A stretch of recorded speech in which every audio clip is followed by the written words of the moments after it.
What? I beg your pardon. How we gonna be one of the richest clubs in the world and we couldn't get Haaland? Couldn't get Jadon Sancho, couldn't get Jude Bellingham. I'm still inquiring. Pogba, we're selling him while Phil Jones stood at the club chilling and them paychecks still coming in. This man buggling. What? I beg your pardon. How we gonna be one of the richest clubs in the world and we couldn't get Haaland? Couldn't get Jadon Sancho, couldn't get Jude Bellingham. I'm still inquiring. Pogba, we're selling him while Phil Jones stood at the club chilling and them paychecks still coming in. This man buggling. What? Yo, it's your boy Firms and you're tuned into the OT99 Banter room where opinions are shared and smoke gets served. Let's go! So today I'm going to talk about the transfer window. As you can see, I'm going to talk about Pogba, I'm going to talk about Haaland, I'm going to talk about Ousmane Dembele, I'm going to talk about Sancho. There's quite a lot to talk about, quite frankly. The transfer window has heated up over the last few days, over the course of the week. And I'm going to talk about it, you know, all Manchester United related transfer news. We try to bring it to you here exclusively. If you haven't heard it before anywhere else, I'm going to get into it here. There's so much more to cover, but I'm going to focus on a few key topics, you know, a few key sort of transfer related rumours that's caught my attention.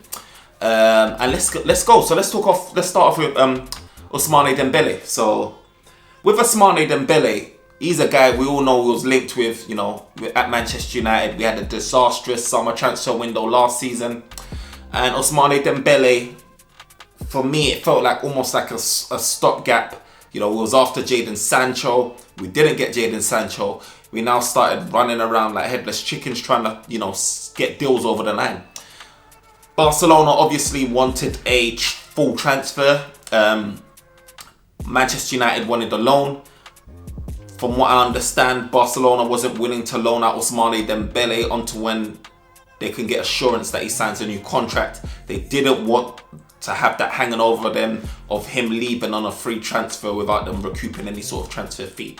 His contract expires in summer 2022 and he hasn't signed his contract at the moment. So they're currently going through contract negotiations, Barcelona and Ousmane Dembele. But obviously he wants, you know, contract terms that favour him. So there's a struggle there, and we'll see if anything gets signed, if anything gets over the line. But there'll be a number of clubs waiting in the wings, seeing what happens with that situation. Manchester United being one of them, as you know, we tried to get him before. Now, my thing about Ousmane Dembele is not that, you know, he's not a quality player, because he is clearly a quality player. He was ripping it up in Dortmund. You know, he was touted as one of the best young prospects in the world at that time. He moved over to Barcelona and things didn't go quite well for him, to be fair. And to be honest, one of his biggest issues is his injury. He's injury prone. He's so injury prone. Now, if you ask me as a Manchester United fan, would you want Ousmane Dembele at your club? I'll say, hell yeah, if he could stay fit. Over the course of his career, he's been riddled with injuries. And what's shocking about Ousmane Dembele is the fact that he's a young lad. He's like, what, 22, 23 now. We're not talking about someone that's in his prime age, his latter ages. He's very young.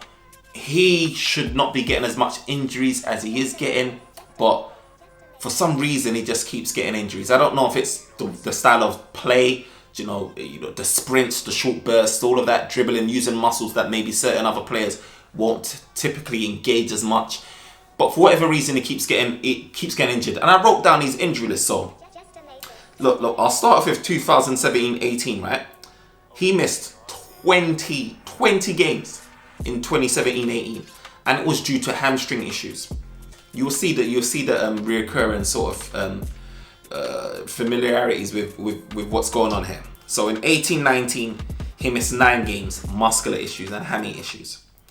In 19-20, he missed 30 games, muscular issues / hamstring issues.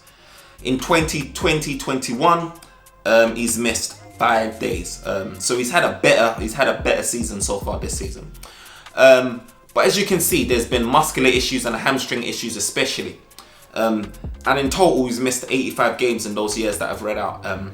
And that is basically just over 2 seasons. Now you're paying big money. What I would assume, you know, Barcelona will be requesting a sizable transfer fee, at least, because of his talents and his potential, whatever. But this is a guy that quite frankly can't stay fit. It's a guy whose hamstrings at any given opportunity give out on him. And is that what we need? We've already, got someone like Pogba who's in and out with injuries. We've got Martial, he gets injured here and there. And it's just not good. I think what Manchester United need is someone that we can rely on. In terms of fitness, you would love to have someone with the fitness of Harry Maguire that is forever present. But obviously just with a great skill set in terms of scoring goals. Up top, we don't want someone that is getting injured every single given opportunity. This money going down the drain. I don't care how much talent you've got. If you're always going to be on that injury bench, sitting on a bench, being injured, what is the point? What is the point of being linked to these players? What is the point of purchasing these guys? The only way that would actually make sense for us is if he left on a free, or if you got him at a fee that was reasonable, maybe 30 million, no more than 40, and that's a lot, do you know what I mean, for someone that's injured that much. And that's the only way I see where it will be value for money personally, and you can get the best out of him. Get the best value for money for someone like Ousmane Dembele. He's got the skills, he's got all the attributes, he's got the speed. He's a guy that can take on players, beat them man for man, whip the ball into the box, crossing, both footed. He's complete. However, his injury history doesn't bode well. It doesn't bode well, and that's not the type of player that Manchester United should be going for at this given present time. No way, because with the issues that Manchester United have in their team and their squad, we need guys to hit the ground running. We need guys that is present. We need guys to make an impact. We need guys to be reliable. We need leaders in that team as well. And quite frankly, we're not going to get all of those things from Ousmane Dembele. And for me, I would overlook that. I wouldn't be going in for him. But Manchester United is being linked with him again. We're seeing it in papers.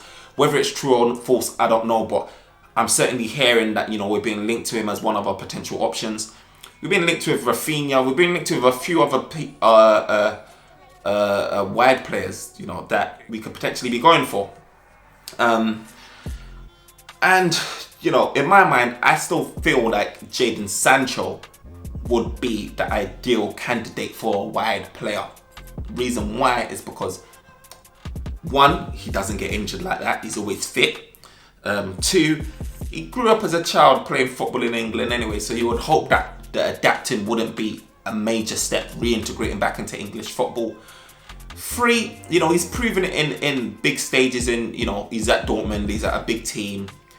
Just like, Dembele's at a big team, but he's been doing it over the years, lighting it up Dortmund. Goals and assists were phenomenal. And he's got back on track, Sancho, this season. The second half of it, I would say, he bounced back and his numbers are looking good now. But in the first half of the season, obviously, you can understand it wasn't going too well for him. Probably it was due down to his head not being quite there, because he didn't actually get the move that he wanted. He wanted to move to England. He didn't get that move. And it probably messed with him. We've heard Dortmund say that, his head was turned and it's affected his play. But he's bounced back now, and that's what we like to see, because if he's a player that we want, if he's upset, or if something doesn't go his way, we would like to see how he overcomes that and gets back on track. That bodes well for Manchester United if we're going to go for a player like that again, because it shows that you can get through the difficult times and you can bounce back. So it's only a thumbs up to Jadon Sancho on that. But for Ousmane Dembele, I would say it is a no. Please pass the mic. If he's still there next summer and he doesn't sign that contract and we're interested, get him on as a free agent, perfect. You know what I mean? But I would miss that right about now. So, as I was talking about Sancho, let's talk about Sancho. So that still hurts me. That we missed out. We knew what Dortmund wanted last season. We knew that it was 120 million, and we kept on trying to do this whole Lidl super discount thing with them, and we just got taken for a mug at the end of the day, because we didn't buy him. We got left scrambling for guys like Pellistri and Amad Diallo, even though I like Amad Diallo from what I've seen so far. And Cavani and all of these other guys, we didn't get the players that we wanted, and we at least Dortmund were firm on what they wanted. We just played around. If we didn't have the money, we should have looked elsewhere and gone to do the business. But we wasted all of our time trying to negotiate something that was never going to be negotiated, and we wasted a lot of time. That was my big issue with that. Not to say that negotiating is wrong, but do you know what I mean? There's a deadline where you have to give yourself where, you know, if things ain't moving into the way you want in terms of negotiations, you move on. But I still think that Jadon Sancho's top target for us. Reason why I say that is because there was so much time, resources put into those negotiations. Now, for us to just walk away from that will be surprising to me. Not saying that we won't, but we can't, sorry, but I feel it will be surprising just considering how much discussions, how much talks, how long that deal panned out for. We've been asking for years, and it was so close. I mean, personal terms agreed, wages, all of that stuff, years, length of contract, everything was ironed out. It was so close. You heard it from the top journalists. It was so close, but we just didn't get over the line in terms of, I don't know if it was the payment structure or whatever it was. But I feel like this year we're in a more better advantage just because of the Dortmund's financial situation. You know, they've got a debt of around 50 million or so. They're not doing so well in Bundesliga. You know, they're still trying to fight for Champions League spot. And if they don't get that Champions League spot, that ain't going to put them in a better position in terms of negotiating power. And they really do need that money to pay off the debts, you know, and keep the club, you know, financially in the black, should I say, and not in the red. So I feel like they'll be more willing to sell a player like Jadon Sancho this season, or Haaland, potentially both. That's another question. But yeah, I still think that we're front runners just because we've gone through that process. But it doesn't mean that we'll necessarily get him. It doesn't mean that someone like the likes of Chelsea will come in, or whoever come in and take that signing and, you know, offer up the money. Because at the end of the day, it's all about the money. But yeah, I think Sancho would still be the most likely signing out of those. I think there could potentially be some mind games going on. Do you know what I mean? We're being linked with Tom, Dick and Harry, just to maybe rattle Dortmund maybe. But potentially I still think that, you know, if I was a betting man, I'm not saying I'm right, but if I was a betting man, I'll say that story isn't over, not by a long shot. So I expect to hear more rumours in the summer about that. Hopefully we can get a lower price and agree a payment structure that suits both parties, and we get the deal over the line. Haaland now. So Haaland, there's been a lot of news going on about Haaland. You know, his agent has been in Spain, in talks with Real Madrid, in talks with Barcelona chief execs or whatever, about a potential deal. I heard that talks went well. However, Dortmund, is it Michael Zorc, made it, their sporting director, made it really clear that, you know, Haaland, they want 150 million euros for Haaland. If they don't get that money, you know, he's staying, and they're keen for Haaland to stay anyway. I think he's got a buyout clause the following summer for somewhere, give or take, about 70 million. So it'll be so I mean, for me now, the question is, who can afford this player? Who can afford Haaland? I would love to see Haaland at my club, Manchester United. We're crying out for a striker. You know, Cavani, when he's been fit, it's been amazing. We've seen things that we haven't seen at our club in a long time in terms of, you know, Van Nistelrooy days. You know, when the movement, you know, like the poaching, like the prowess, like even Chicharito on them days. He gives you that added sort of thing where he makes goal scoring look easy. Scoring from headers, just the little things that you expect from a striker.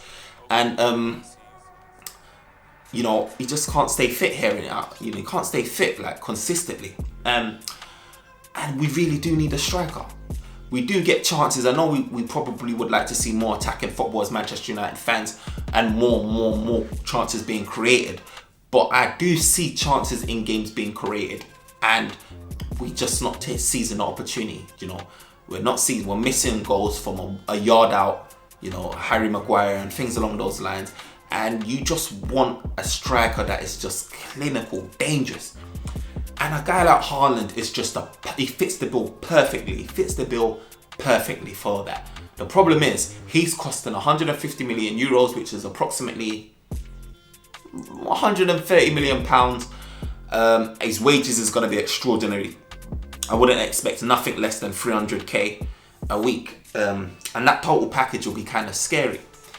And I just don't know many clubs that can do that. I know Chelsea spent a lot last summer on Werner, on Ziyech, on the centre back Thiago Silva, on the list is endless. Havertz, they spent a lot, but Chelsea's funding structure is very different to the likes of Manchester United. They got Roman Abramovich, who's a billionaire who can just pump prime these clubs with money.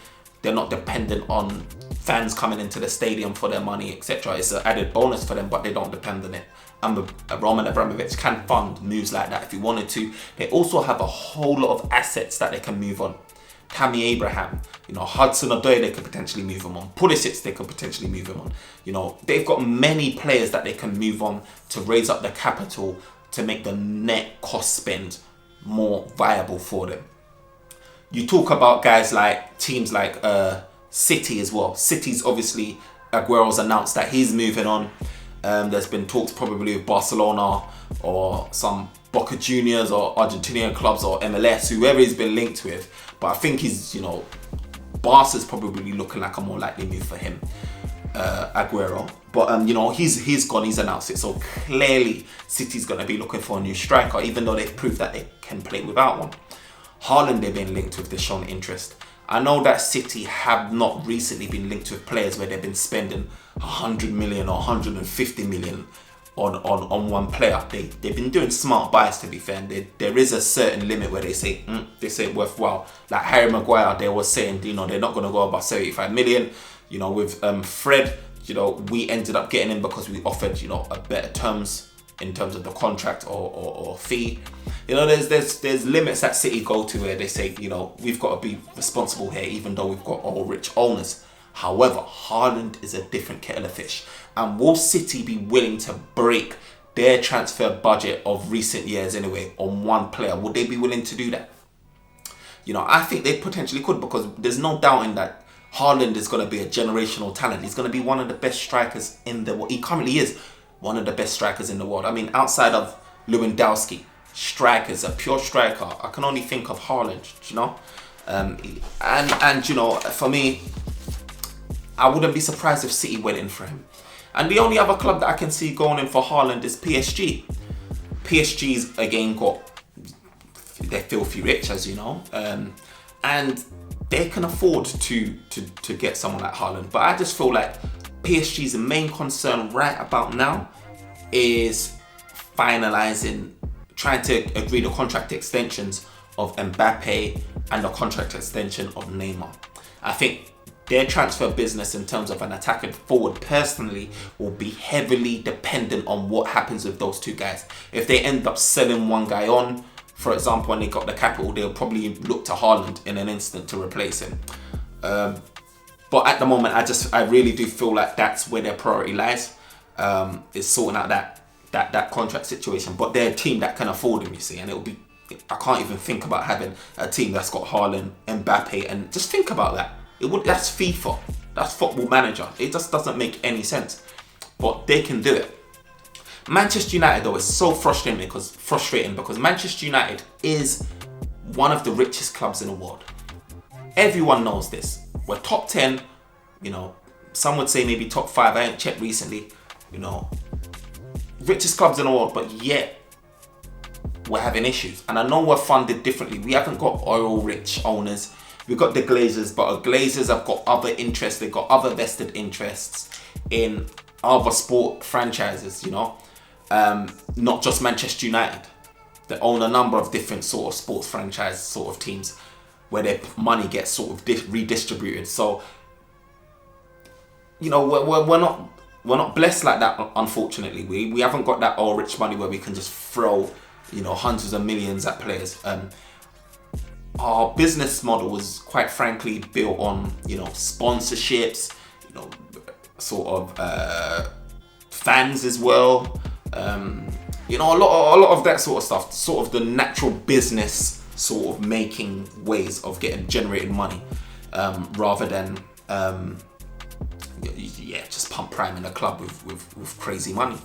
So this is one of our challenges. We just ain't got that type of liquidity, should I say. However, I do think Manchester United, if they really, really wanted to, could dig deep and get the deal done. You know, we've been in debt. We've got about, what, 500,000, 400 million, whatever debt. If United really need to go into further debt, I mean, we've been in debt for as long as I can remember. And someone like Haaland, is it worthwhile? Of course it is worthwhile. You know, once you've got him. Actually, saying that, you don't know if you've got him for the long run, if you've got him for the next year, 10 years. So that's what I was going to say. You hear Mino Raiola, you hear how much of a thorn he is. He's a businessman. His only interest is his client. His only interest is about doing the best for his client, which is great. But because of that, he's also like interested in his own pockets as well. So he's going to try and orchestrate moves every few years if he can, and it can maximize the money for his client and maximize the money for himself. You're seeing the issues that we're having with Pogba. That will never die until he gets that move. Haaland is not going to be the same. Mino Raiola is still going to be a thorn in our flesh as Manchester United fans. He's still going to be coming out the minute he touches down. Day one, he's going to be in the press saying he needs to find a new club. Secondly, the whole reason why Manchester United didn't even get Haaland in the first place is because of the clauses that Raiola was proposing in the first place. Sort of a sell clause, player sell-on clause, or whatever it is, in his contract, meaning that like what you're saying with Dortmund. So now, no matter what, they're held to ransom. He's going. And Dortmund is fine for them because Dortmund is a selling club. That is how their business model works. They get young guys, youth, talents, build them up, sell them on. Jude Bellingham is going to be no different. They've done it with many players. Ousmane Dembele, Sancho is going to be on that list of names as well. That's their business model. So when they got proposal of this, where you can get a guy for what? Peanuts, that they got Haaland. I swear, how much is it? No more than 20 million or something along those lines. It was peanuts. And making a profit of 70 odd million from a buyout clause. It's good business in a few years. Where they can make more money, of course it's going to be big business. But they want 150 million euros. They're not budging on that. So who's going to pay that money? And it's the argument with Manchester United fans. What's more needed at the club? Do we need a centre-back? Do we need a DM? Do we need a creator like Sancho? Do we need a proper striker? Look, we need all of them, quite frankly. We need all of them. And I know that Manchester United don't have the funds to do that. So this is why we're all thinking about, which superstar signing should we get first? Because quite frankly, we don't have the budget to get two big names. We're linked with guys like Jules Koundé, but he's got a buyout clause of probably near 70 million, 68 or so. We ain't gonna be able to do that business as well as do someone like Sancho or Haaland or anything like that. We're gonna have to make something's gonna have to give, or we're gonna have to be selling players. And this market right now, are you getting the money that you want for your players? Like Pogba, I'm thinking, can we even get the transfer fee? 2 years ago or whatever, it was Pogba 120 million or something, nothing less than 100. Now we're talking about potentially be happy with 50 million, if that. Do you know what I mean? Because he's got a year on his contract and he's no intention of signing. What I think with Pogba, I think he's going to ride it out. I think he really is going to ride it out after the Euros. He's going to assess his options and then he's going to make a decision. And I remember Mino Raiola coming out recently saying how, some of Pogba's talents, I think he said something along the lines of, his 5-year-old nephew could find Pogba, any top team, in like with ease. And for me, it's sort of like, there'll be a lot of clubs interested in Pogba, no doubt. But when you start talking about the numbers, that's where it gets a bit challenging. Because if he's leaving on a free transfer, it'll be easy. Manchester United is going to command a fee, and his wages is going to be insane on top of that. So let's say you get 50 million for Pogba. His wages is going to be, he's already at he's nearing David De Gea's contract wages. David De Gea is probably on the highest paid of about 350 or 375. Pogba's probably, his next contract anyway is going to be in that region. It's going to be like 350, 375 upwards. He's going to be asking for a significant contract bonus or improvement from what he's getting now. And how many clubs are willing to do that? How many clubs can actually pull that off, finance that deal? I don't know if there's many. You look at Barcelona, who just recently have been saying how they were struggling. I think their interim president was saying that they were struggling to pay player wages at one point, and they were delaying paying the wages. And you know that news came out of Messi where he's getting like 100 million sign-on fee, and all of these added bonuses are all in his contract things. I think his contract came up to about almost $500 million a year. It was dumb. It was silly. It was crazy. His contract was insane. I think it was like 400 million. This is why, one of the reasons, big reasons why I believe Barcelona is suffering, you know. But there's so much tied behind someone like Messi. It's the reputation of the club. It's the reputation of Barcelona in general. Like, he's so deep rooted into that club. And even politics, you know, when you have presidents getting involved, you know, saying, you know, they don't want to see this guy leave. You know, he is a look, I don't even want to know what happens when he retires, but yeah, you can see why they don't want to lose him, and probably they make up quite a lot of that money in just having him by the club and all of the other etc. added cost benefits that he brings to them. I'm not sure what that fully would mean, but you just think about the clubs that are dealing with their wage structures suffering. Real Madrid's another one. They still got Bale on the books, who's gotten back to the club because I don't think Tottenham's buying Bale. They've got so many signings like Modric and Cruz and all of these guys on big wages, and just adding another name like Pogba. You know, could they do it? I don't know. You know, unless they get player sales and balance the books, I don't know how they'll do it. And then it goes back to the common names, the PSG, City, and Chelsea potentially. I don't see him going Chelsea. I don't see us selling to a rival like City anyway. So, and then there's Juve. Juve, you know, they've already got a few big names and like Ramsey that they're trying to get rid of, and all of these other names, you know, they've done good business in terms of, you know, getting players on a free, not paying the transfer fee, but the wage structure is huge. And as you know, the biggest wage structure is Cristiano Ronaldo. They did say that they're keeping him, that he's unsellable, but we know his wages are crazy. Adding Pogba to that, could they manage? We have to wait and see. Me personally, I don't think it will be that easy finding Pogba a new club because of the transfer fee. Unless he left for free, then they'll find a way. But finding him in the summer a new club, I don't think it'll be as easy as what Mino Raiola makes it out to be. And I do think that when it comes to it, with Mino Raiola, it's about money. Pogba, is he willing to take a wage cut to move, like now, for example? I don't know, because that would be a big wage cut. I don't see for what Manchester United will probably be offering him. I think it'll probably be upwards of 350 million. 350k a week. 350 million. 350k a week. Is anyone else going to be doing that? Not many can. I mean, this is one of the reasons why we'll probably even struggle to sell David De Gea, because I know there's that debate about David De Gea and Henderson. Who will be more easier to sell? Henderson. His wages are cheaper, about 125 or something along those lines. You know, it'll be easier. David De Gea to me is a better goalkeeper. He's world class. He's done it over many years, but his wages are insane. Not many people's going to be taking that punt.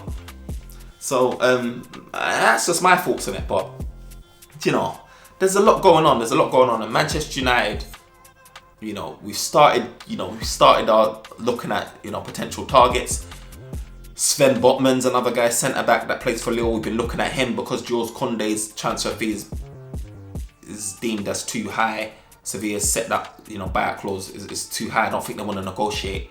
But we had deemed Jules Koundé as one of our most desired players for centre backs on our list. However, the money's not adding up. Manchester United want to at least get 2 signings. And it's probably going to be one really good signing and 1 or 2 signings that may not make you think, yay, want to celebrate. Do you know what I mean? So we just have to see how it goes. But I'm glad we're making headway in terms of having some discussions at least. But I would like it to be wrapped up. I mean, you see Barcelona, Real Madrid having conversations. You see Liverpool getting Konate over the line. You see Real Madrid and Alaba and all of these things. You know, it's just one of those things where you just want United to be more involved. Like, have these discussions, not just a paper article saying, yeah, Manchester United's an interested party. No, we want more. We want more. And another thing though, back to Haaland is Bayern Munich is actually, I've heard that he's not in the race. They are not in the race for Haaland's signature, which is surprising in a sense where I thought he would be the natural predecessor for Lewandowski. And I thought potentially Lewandowski we could see naturally move on and potentially Haaland come in.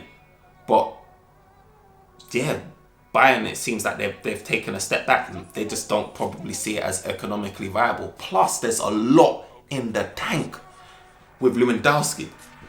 The numbers he's churning is ridiculous. So I don't blame them for probably potentially focusing their interests in other areas. You know, they've got Upamecano coming. I don't blame them for looking elsewhere at the moment in time, because why would you with someone like Lewandowski? He's the best striker in the world, in my opinion. But yeah, we just have to wait and see. But you know, someone like Haaland, if we're not in the fight, if we're not in the running, that will hurt my heart. We need to be in the running, but you know, because Kane ain't going anywhere. You know, and we're potentially going to be looking at the next crop of players. I'll leave that discussion for.